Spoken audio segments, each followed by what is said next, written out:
alive! It's alive! It's alive! It's alive!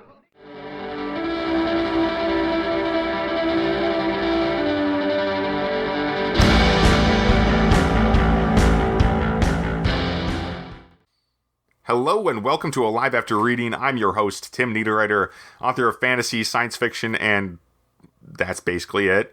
And with me today is a returning guest to the program, Katie Salidas. Welcome back. Hey, thanks for having me.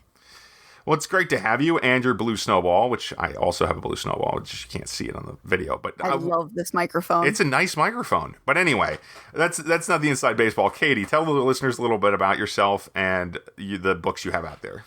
All right, sure. I am a woman who wears many hats. I am an author of about 6 different book series right now, as well as a publishing consultant. I help other people get their work published. And I also run Spilling Ink, which is a podcast that runs every week on Saturday. And we talk to authors about what they do, why they do it, and how they approach publishing.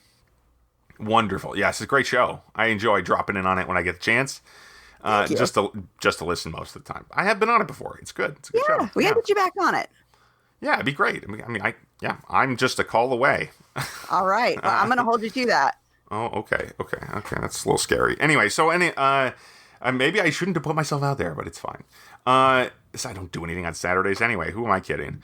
So anyway, regardless, Katie, I wanted to have you here to talk about a particular thing that it's been on my mind lately because it was actually from the Six Figure Authors podcast that I listen to on occasion, which is this podcast by some phenomenally successful indie authors. Obviously, the title kind of is a giveaway, but they financially incredibly successful. Let's say. Oh yeah. But they were talking about how they built some of their top advice involved free books, and I'm like, oh yeah, I have a lot of books I could make free, books that aren't moving copies because nobody knows who I am. Like that's the thing, and I'm like, yeah, if I made books free, they shoot right up. My books always do that when I make them free, right? I don't even have to advertise them really, and they're just like, okay, maybe just a nudge, and then people start picking them up.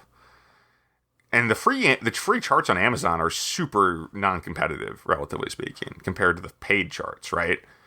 I think it goes in waves, though. Maybe. Because there's been cycles where authors were putting a lot of stuff up for free, and free wasn't moving. And then it cycles back to, the $1.99 or the $2.99, and then it cycles back in again to free. So I think it really depends on when you hit free, whether or not it really kind of rockets your books up or not.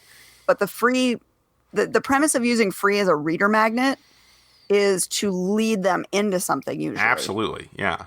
That's where I wanted to go with this. That's kind of our main subject today, folks. And so it's going to be a little bit more business focused than usual because Katie's pretty good at the business side of things, from what I understand.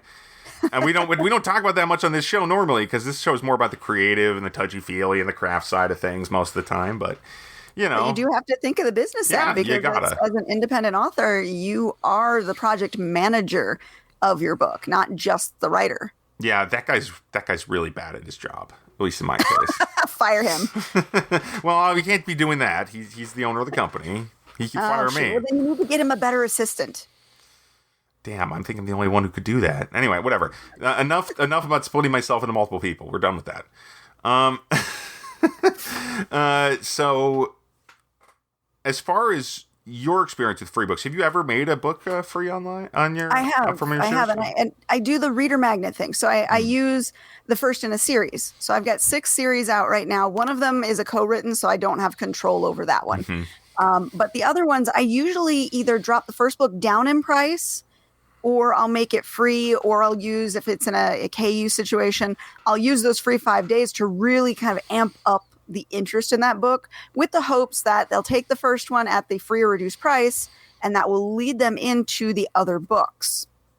Right. Yes. That's kind of where I'm going with this too. Do you think there's a? Let me save that question for a second. I haven't done a whole series thing because I'm so bad at writing series. I don't really have complete series out, or even long enough series that it makes sense to necessarily make the first book free yet. Or let me rephrase that as a question. Do you think there is a minimum number of books you have to have in a series before you make the first book free? No, I don't think so. But what I would tell everyone who wants to do a kind of free as a reader magnet thing is to make sure your front and your back matter list and link to your other work. And I know if you're doing something wide, you can't always have just an Amazon link in there. So if that be the case, your links that you point to within your front and back matter need to point directly to your website, to a page that is almost a sales page for that book, because readers don't like to click too many links to get where they're going. So if you're doing like a Kindle book, you could do a direct to Kindle link. If you're doing, let's say, draft to digital, that's a good aggregator most people use, and it sends to all the others. Well, you can't have a Kindle link in there. So you would send them directly to either I think Books to Read does a multi-link page, which you can get away with, or find one of those URL shorteners that will compile all of the links that people need to get them directly to the book that they're going to click on. And do that in the front and the back of your book, so that there's two spots that your readers are going to easily be able to go, oh, I want the next book, or I want to see what else this author has. Click and go. Right. I definitely need to update my back matter and my front matter for most of my books. I'm just so... I'm trying to put out more books fast, but even when I'm doing one every couple months, it's still like I'm just too slow at it. Well, see, and that's actually a fast pace, and a lot of indie authors feel like once they get on, and I call it the hamster wheel, once they get on that cycle of publish, they feel like they can't get off of it, and they don't realize that they are actually publishing pretty quickly. In the traditional world, it's still about a year between releases for most authors who run series. That's true. Yeah, I mean, I know some traditional authors, and they're talking about there's like Matt Wallace, his first epic fantasy came out last summer, and the next one comes out this summer. Like, oh man, I cannot imagine waiting that long now. Or taking that long on writing a book 2. Yeah, and usually for the traditional guys, their book is already written. That's true. It just takes that long in the traditional cycle for it to get published. Yeah, exactly. They have, because of all the warehouses and all that stuff, the distribution channels are much slower for that, and as well as the editing cycle and all that stuff. Oh yeah, because publishers have a list of things that they have to do, so they're usually putting you on a schedule and getting to your stuff when they get to your stuff. Yep. As far as the indie world goes, though, I wanted to say, do you think having a kind of a free reader magnet in the genre, but not in the same series, could be useful? Because I'm not sure if that's a good idea or not at this point. I'm trying to work on that. In genre, yes. Out of genre is a little trickier, because a lot of times readers will want to see what else is like what they enjoyed from your first. So if it's out of genre, it's a little bit harder to get that next link click. But readers also read different genres, so they're not just stuck in one. So in that front matter and in that back matter, when you're linking to your other works, you could put in a little note as to what they should expect for it. That's a good call. Yeah, I like that. And I'm definitely going to be redoing my front matter and back matter soon. After this conversation, I'm going to need to. Yeah. It really is. And I also suggest, too, for authors in your back matter, leave a read request or a review request in there. You don't have to beg, plead, write this big old, write up of why reviews are important. But just, hey, if you like the book, please leave a review. Sometimes they need that extra reminder in order to go, oh, yeah, I should probably do that. Absolutely. And reviews are how authors get their wigs. Yes. And good reviews stop authors from petting scorpions. I'm not even going to ask. There was a meme that was floating around that said your review could be the reason an author decides not to pet a scorpion today. Oh, yeah. Scorpions. Oh, they're dangerous creatures, folks. But along with the freebies, you want to utilize your freebie as best as possible and with the widest reach. So when you're doing a free promotion, let's say you're doing a not a perma free, but something that's free for a certain period of time, you want to make sure that you're on social media about it. You want to make sure that you're reaching out to your newsletter subscribers, letting them know. And if you belong to a service like Story Origin, Prolific Works, Book Funnel, that you have your freebie in other promotions during that same time, because you want to maximize the time that it's going to be free, and you want to see as many views on your free book as possible to start the ball rolling. Yeah, absolutely. Yeah, that's really good advice. I think I haven't used many sites but Amazon to do free promotions because most of my books have been getting Kindle Unlimited for a while now. But I'm starting to think about branching out, and especially when the book that I currently have free as of recording this is 10 Liars. It'll just have gone out of being free when this episode releases. So, but I was thinking about going wide and making that one free in June, making that perma-free, because it is such a strange book that it really does embody the kind of thing I like to write, but it's weird, and that's one of the reasons it's like what I want to write. The setting is so bizarre. It's kind of, I mean, some people would say kind of steampunk, kind of but it's also very epic fantasy, and there's magic but there's also firearms. It's that kind of thing. Sounds cool. But it's a secondary world as well. It's not urban fantasy. So yeah. Anyway, so there's a lot going on there. And that's why, that's pretty common in a lot of my stories. There's a lot of my stories have that kind of thing going on, even if they're maybe somewhat more traditional in certain aspects. Okay. But, so I thought, this is a pretty good sampler. It's it's just so me. I thought that'd be a good way to start. For a lot of readers. And using an aggregator like Draft to Digital, it's usually, I like path of least resistance. I like whatever's going to be the simplest to get everything done. So I tend to use them a lot.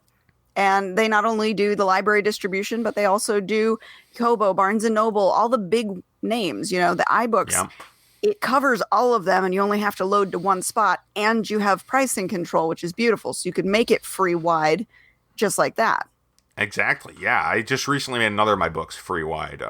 That's the other thing that's been on my mind, because one of them I had not been in Kindle Unlimited, my YA book, that I just kind of want to get in front of people because I don't even know if it's particularly good. It's an older one that I wrote a while ago, and I want to kind of just get more feedback on it, so I made it free wide.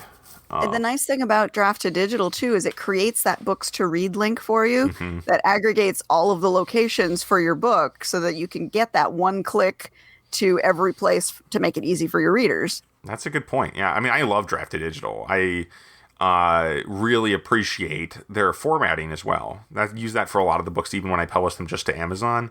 I'll get the EPUB made over at Draft to Digital first.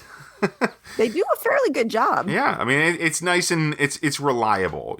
Actually, he was a previous guest of this podcast, Michael Anderley, said, I mean, he's a big time author, but he doesn't pay a separate formatter. He says, no, I'll just go to Draft to Digital. Like, come on. Which is really funny because he's just like, I just don't have time to wait on that sort of thing, because he publishes what is it? I'm getting notifications that his new books are coming out every other day from him, which is insane. I mean, he's got a whole publishing company, but whatever. Well, he's the main guy over at 20 Books to 50K, isn't he? Yep, that's the guy. Yeah. Yep.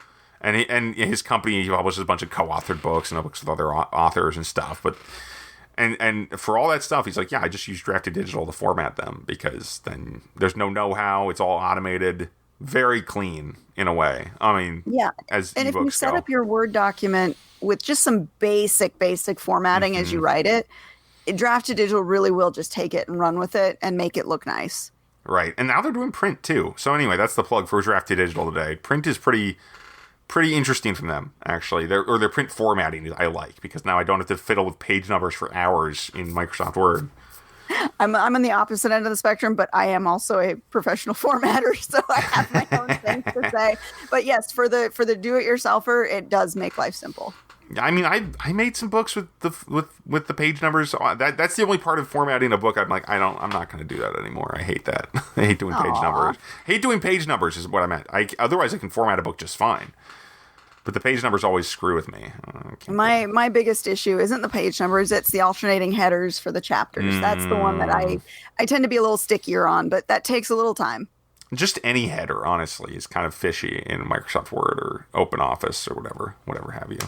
All those programs are a little bit. It's just like they're like this is kind of an afterthought almost, is what it feels like in some of those programs compared to the rest of it. Anyway, I will tell you a little secret. Look up Book Design Wizard. It's a very, very cheap software package that you can get, that you can plug into Microsoft Word. And if you want to format your books with a little more flair, it will automate a good bit of the portion for you. Okay. And it will make your formatting a little bit easier. That was what I started with way, way, way, way, way back in the day when I first started formatting. before I got into like InDesign and Affinity and all that stuff. I used them to start with, and it really did help make the books so much easier to format and look very professional at the same time. Cool. Now, for that, I'd have to have Microsoft Word as well, but I no longer do. I believe you do have to have Microsoft Word to work with it. But for those many people do. Yeah, many have people love that. Use that program for writing in general. I mean, I use Scrivener now, and I have LibreOffice for the Word type stuff, but it's not the same thing. Obviously, it probably doesn't work with the add-ons I can't like that. attest to the price on it, but when I got it years and years and years ago, I want to say it was like under $50. That's a good deal then. Yeah. If you can if it speeds up the process, because time is money, folks. I mean, if you there speeds up a process like that, it's going to you're going to get your value back from it pretty quick if you have a few books out to do with it. Yep. Anyway. But money aside, we're talking about free things. No. Oh, that's right. That's right. No, you can go back to free, the nicest price, at least when you're a reader. And I've noticed that I mean, as a relatively poor reader, I mean, I don't have a whole big budget for books. I have read a bunch of samples lately, and that's kind of where the other place I was thinking is like, because if you're basically offering a whole book as a sample of your catalog kind of thing, or maybe more than one, depending on how you're laying out your funnels, for your different. I'm just using jargon I don't really understand. But, the funnels, the product funnels, It depends on how much you want to put out for free. So, like, I have a client who only has one book out. Well, obviously, he can't put that book out for free. Yep. So I told him, maybe 1 or 2 chapters, make that free. If you have one book that is, let's say, like for you, one book that is your style of writing, and you want to make that one free, and you have other books that are your style of writing that you can link that to, then go ahead and make that first book free. If you want to cut it down and only offer them half of that book, you can do it that way. It's going to be whatever your comfort level is, because when you offer a free book, remember, that is a no cost or no earnings to you. Yes, option. That is the big drawback, right? Yeah, and you've put time and money into developing that book, so you do want it to pay off in some way. If that paying off in some way is you getting more sales from other books, that's fine. If it's not going to be earning you that payback, and maybe you're just doing it limited, then fine, do it for free. If you're going to make it a permanent free book, then it really does need to pay you in some way by getting more eyes on your other work. So you've got to kind of figure out where your comfort level is and then adjust accordingly.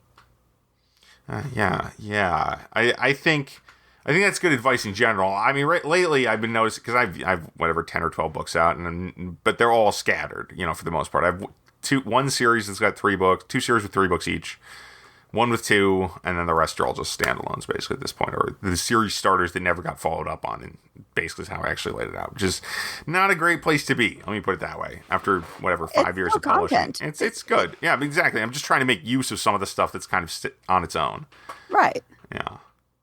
And again, I mean, as long as you're confident in the book, I mean, this is just my 2 cents about publishing a book for free. If you're confident in the book and you have other products that are kind of similar that you can push people toward, that's good enough. As if that book's not selling copies and you want people to read it, that's the other bottom line. Now, another thing you can do too in your other books, there really isn't a limit on what you can put in back matter. So you can always do a sample chapter. If you like this, here's another book from my collection you might like, and sample a chapter at the end of your book. That's a good idea. Yeah, I not heard a lot of people mention that, but I like that. I like that idea a lot. Sample, and that's another kind of way of turning free content into a lead magnet too. Yep. Yeah, because you put that at the end of the free book. Yeah, you put a chapter from another book. Yes. Either the next in series or another in the same genre, basically. Yeah. Similar. Yeah. Genre. Yeah. But direct linking is going to be most important. So make sure that you always have that in your front and your back matter. Yes, direct link to would you say the page, either the sales page on your website, basically, or the store page that you really want people to go to? Yes. You want it to directly link them to where they're going to be able to get the content. Okay. Yeah. Good to know. I'm not sure if I have any other questions, but that's the price of not having done any research. That's the beauty of doing these like podcasts, especially like with Spilling Ink. We learn from our guests, And even the newer guests, because they have newer ways of approaching things, sometimes teach us just by, explaining what they've been doing. So it's always fun to, you go into each episode kind of knowing what you're going to get, but you always get something extra. And it's fun to just see what happens. Yes, absolutely. Katie, because we have you here, and we don't have, and I'm out of questions about free stuff, but do you have any how's your writing been going lately? I guess that's the usual kind of in question here. Yeah, it's been really weird. I've been doing so much more client work lately than creative work, and I'm desperate to get back into the creative space because I really, really need to get some books out. I need to get book 5 in my Agents and Assets series finished. I also owe Rebecca Jonesy over at Three Furious Press a novella for an October release for my pen name. So I have stuff I need to write. I just haven't had the time because I've been really busy with client work, which no complaints. Client work is good. I love to be able to help other authors get their stuff out, but I got to get some balance in there because I do have things I need to push out too. Oh yeah. And balance is important when you got multiple jobs in a way. I mean, like I just doing the podcast and writing. It's kind of, the podcast takes me very little time, or at least it used to. Now it's taking more and more because I'm giving it more and more attention, which is a good thing, I suppose. But it's interesting. It's juggling. I'm going to podcast twice a week, and I'm going to try to write 50,000 words a week is very, very troubling. And trying to write 50,000 words a week is the bigger problem, obviously. That's quite a lot of words to get into such a little space. Well, I don't work on the weekends, so it's like 10,000 words a day. I know I can do that. It's 4 or 5 hours of writing. Okay. Yeah, for me. If that's what you're comfortable with, that's perfect. Well, I'm not exactly comfortable with it. I've done it before, but I need to make it more common. That's kind of what I'm working on. I'm working on trying to make that a routine.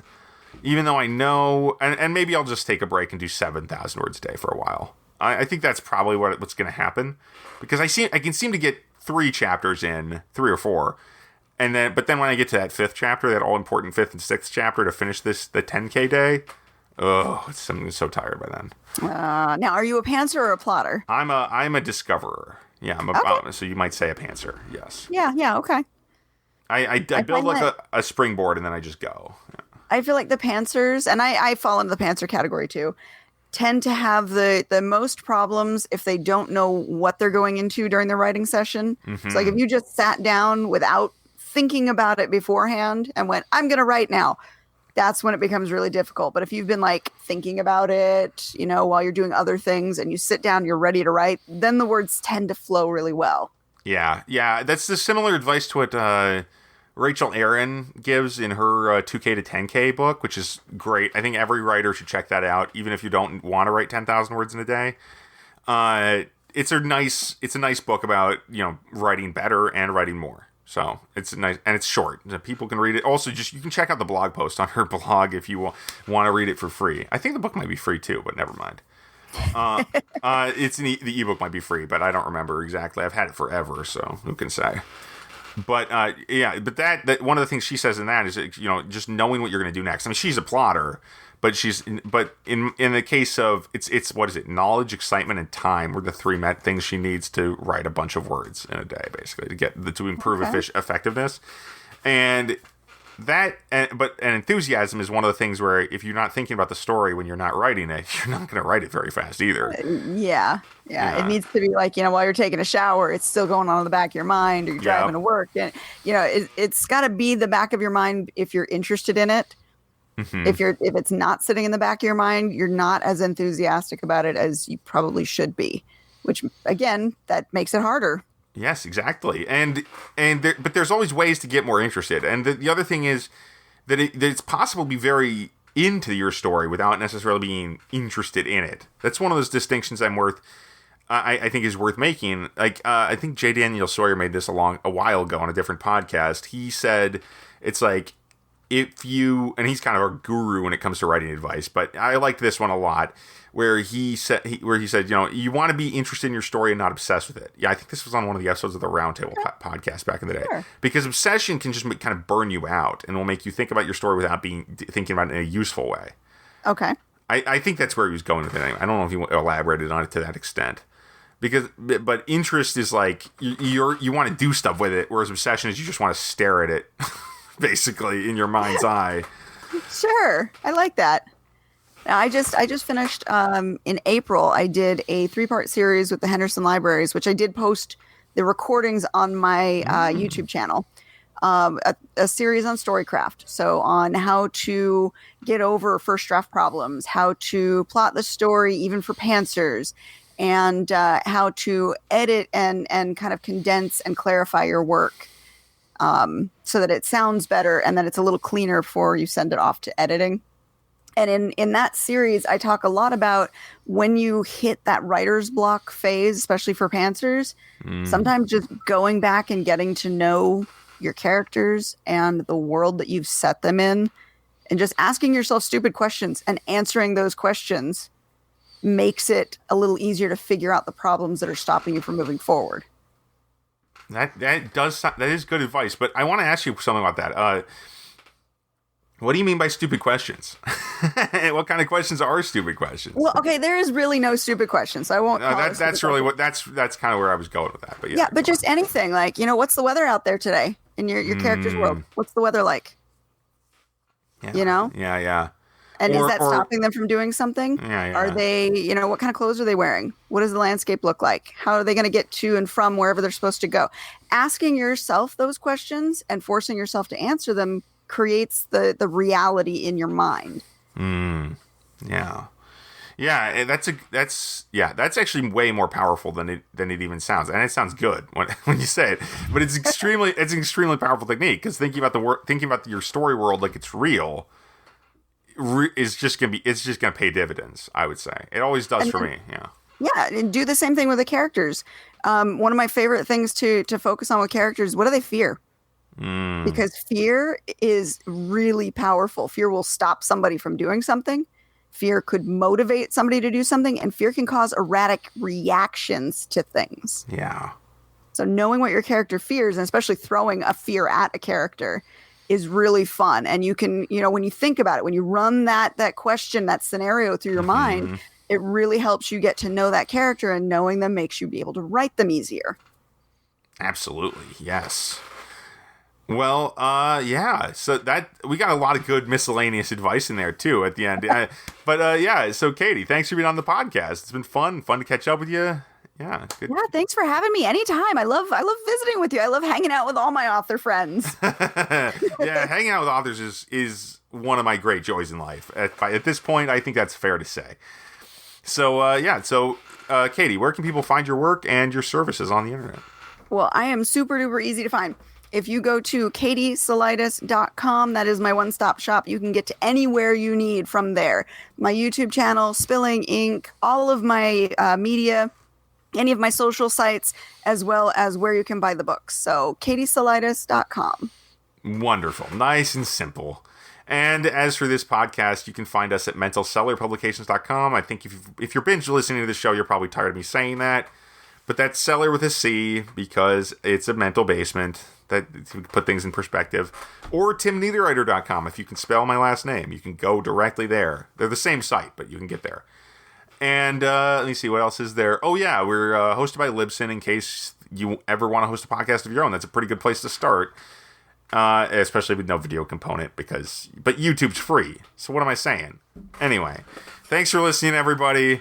And find my books on Amazon.com. Rem's Dream will be free. Rem's Dream is wide and free, and that's a YA book about people fighting nightmares, literally. Ooh, that sounds fun. Yeah, well, young, teenagers fighting nightmares, as it turns out. Because actually, I'll do the brief pitch because we got a second left. That book it's an older book that I wrote a while ago, like maybe 2013, 2012. And if you ever want to hear me talk about it, you can go back to an old episode of the Roundtable podcast where I actually pitched it before I wrote it. I pitched it to Dave Robison and the team there, and it was really fun to write that book. Though it is a very action heavy book. Let me put it that way. When I say fighting nightmares, I mean it's a lot of nightmares, because the main character in the first chapter gets infected by a nightmare. She touches it in the real world, gets out into the real world, and this nightmare touches her, and now every time she closes her eyes, this nightmare is hunting her. Ooh. And then she's got to deal with that for the remainder of the book. But there are other nightmares to be had. There's a lot of monsters in this book. One of my favorite things in the world, monsters in fiction. All right. So thanks for listening, everybody. You can find that book. It's free everywhere but Amazon right now. But who knows? By the time this comes out, maybe Amazon will price matched. So check it out. And yeah, thanks for listening. Stay safe out there. And I will talk to you soon. Bye-bye. Or maybe when the mouse stops working. Okay, there we go. Bye-bye.